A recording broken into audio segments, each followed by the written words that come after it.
అందరికీ welcome back to smiley Chinnu. ఈరోజు నేనైతే మన విజయనగరంలో ఉన్న కాళికామాత టెంపుల్కి అయితే వచ్చాను. I'm so happy.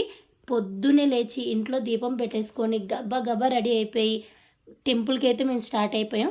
ఈ టెంపుల్ అయితే మనకి వై జంక్షన్ నుంచి వెళ్ళాలి. ఎగ్జాక్ట్గా రామనారాయణ ఉంది కదండి, అది తెలియని వాళ్ళు అంటూ ఎవ్వరూ ఉండరు. రామనారాయణం ఆ రూట్ ఏదైతే ఉందో ఆ సైడ్లో నుంచి ఆ పక్క రోడ్ నుంచి మొత్తం మీకు కంప్లీట్గా మట్టి రోడ్ వస్తుంది. ఆ మట్టి రోడ్ నుంచి వెళ్ళాలి. అక్కడి నుంచి ఒక 2 కిలోమీటర్స్ అయితే లోపలికి వెళ్ళాలి. అది కంప్లీట్గా పల్లెటూరు వాతావరణాన్ని ఇస్తుంది మీకు. ఆ లోపలికి వెళ్తే చాలు కంప్లీట్గా మీకు పల్లెటూరే, మన ఊరే గుర్తొస్తుంది. చుట్టూ అటు ఇటు పొలాలు, తోటలు, ఎక్కువ మామిడి తోటలు కనిపిస్తాయి మీకు. చుట్టూ మట్టి రోడ్డు, ఇంకా టెంపుల్ వెళ్ళే వరకు కూడా మట్టి రోడ్డే ఉంటుంది. ఇది ఎగ్జాక్ట్గా రామనారాయణ లోపలికి వెళ్ళి ఆ పక్క నుంచి పార్కింగ్ దగ్గర నుంచి వెళ్ళొచ్చు, లేకపోతే ఆ పక్కనే భాష్యంది స్కూల్ ఒకటి స్టార్ట్ చేస్తున్నారు కొత్తది, ఆ రూట్ నుంచి కూడా వెళ్ళొచ్చు. ఎగ్జాక్ట్గా మొత్తం అదంతా మట్టి రోడ్డే వస్తుంది మీకు కంప్లీట్గా. అక్కడి నుంచి ఒక 2 కిలోమీటర్స్ ఉంటుంది. నాకైతే మా అమ్మ వాళ్ళ ఊరు, మా అత్త వాళ్ళ ఊరు వెళ్తున్న ఫీలింగ్ వచ్చింది. కంప్లీట్గా మొత్తం మట్టి రోడ్డే అది. అటు ఇటు పొలాలు అవి ఉన్నాయి, చెరువులు అవి ఉన్నాయి. చూడ్డానికైతే చాలా చాలా చాలా ప్రశాంతంగా ఉంది. ఫైనల్గా మేమైతే వచ్చేసాం కాళికాదేవి టెంపుల్. చూడ్డానికైతే ఎంత బాగుందండి. నేను నిజంగా చెప్తున్నాను, నేను చూసిన కాళికాదేవి టెంపుల్ అయితే వైజాగ్ బీచ్ రోడ్లో కాళీమాత టెంపుల్ ఉంటుంది కదా, అదే చూశాను. ఇప్పటి వరకు ఎప్పుడు వెళ్ళింది లేదు, చూసింది లేదు.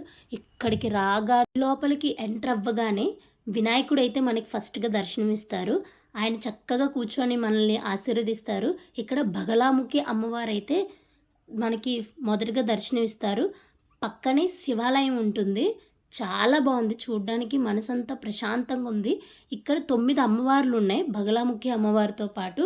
నాకు అమ్మవార్ల గురించి తెలుసుకోవాలని ఉంది. పంతులు గారు అయితే ఆయన మంత్రాలు చదువుతుంటే నాకు అర్థమైంది ఏంటంటే, నవగ్రహాలు 9, ఆ నవగ్రహాలకి ఒక్కొక్క గ్రహానికి రాహు కేతు ఎలా అయితే ఉంటారో వాటికి మనకేమైనా దోషం ఉన్నప్పుడు ఈ అమ్మవార్లకి ఇలా పూజ చేసుకుంటే మంచి జరుగుతుంది, వాటి నుంచి మనం విముక్తి పొందొచ్చు అని చెప్పగా నేను విన్నాను. దానికోసం నాకైతే నిజంగా క్లారిటీగా ఏమీ తెలీదు. ఈ గుడి అయితే కాళికామాత టెంపుల్ ఇది. ఈ బగలాముఖి అమ్మవారి గుడిలోనే కాళికామాత టెంపుల్, నవగ్రహాల టెంపుల్, మన పరమశివుడు అయిన శివాలయం ఉంది. చూడ్డానికైతే చాలా చాలా బాగుంది. లోపలికి వెళ్ళగానే ఎంత ప్రశాంతంగా అనిపించిందో. ఇదైతే కాళీమాత టెంపుల్, అస్సలు ఖాళీ లేదు. శుక్రవారం అనుకుంటా, అందువల్ల అస్సలు అమ్మవారి గుడి ఖాళీ లేదు. చాలామంది జనం వచ్చారు. నేనైతే ఎంత లోపలికి తీసుకెళ్ళిపోతున్నావు, జనాలు ఎవరు ఉండరు అనుకున్నాను. ఇవి నేను చూపించాను కదా, అది చండీ హోమం చేస్తారంట. నాకైతే పంతులు గారు అన్నారు నెక్స్ట్ మంగళవారం, వచ్చే మంగళవారంలో హోమం అయితే ఉంటుంది, మార్నింగ్ కుదిరితే రండి అని చెప్పారు. నాకు కాళికాదేవిని చూస్తుంటే అస్సలు 2 కళ్ళు చాలలేదు. చూసారా అమ్మవారు రూపం ఎలా ఉందో, అస్సలు చూడగానే చాలా భయమేసింది. తర్వాత అలా చూస్తుండగా చాలా ప్రశాంతంగా అనిపించింది. నిజంగా అండి, చాలా చాలా హ్యాపీ అనిపించింది. గుడి లోపలికి వెళ్ళగానే అదో రకమైన వైబు. అసలు అమ్మవార్లు శక్తి స్వరూపులు, అవి తట్టుకోవడం చాలా కష్టం.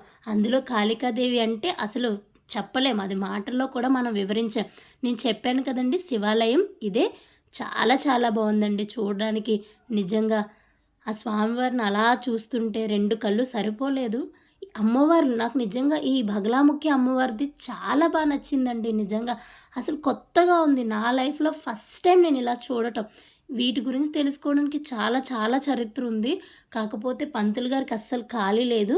ఇది ఫైనల్గా అమ్మవారి కాళికాదేవి రూపం బయట ఒక విగ్రహంగా పెట్టారు. చాలామంది అక్కడైతే ఫొటోస్ అవి దిగి, మేము కూడా దిగాము ఒక 2-3 ఫొటోస్. టెంపుల్ అయితే అస్సలు ఖాళీ లేదు. చాలామంది దర్శనం చేసుకోవడానికి కొంచెం టైం పట్టింది, కానీ ప్రశాంతంగా అనిపించింది. చుట్టూ పల్లెటూరు వాతావరణం, ఎటు చూసినా పచ్చని పొలాలు, పచ్చని చెట్లు, మట్టి రోడ్లు, ప్రత్యేకంగా మట్టి రోడ్లు. మా ఊర్లో ఎప్పుడెప్పుడో చూశాను మట్టి రోడ్లు, ఇప్పుడు మళ్ళీ చూస్తున్నాను. నాకు రామనారాయణం దగ్గర నుంచి లోపలికి వెళ్ళడానికి మినిమం ఒక 2 కిలోమీటర్లు ఉంటుంది. ఇది చుట్టూ అడవిలా ఉంది. అడవి అని కూడా చెప్పలేను, ఇంకెలా అంటే పల్లెటూరు ఎలా ఉంటుందో అలాగా. మేము వస్తుంటే మధ్యలో గుర్రాలు కనిపించాయి, భలే అనిపించింది. నాకైతే ఒక గుర్రాన్ని చూసి ఇది గుర్రమా గాడిద అన్నట్టుంది. Okay guys, bye.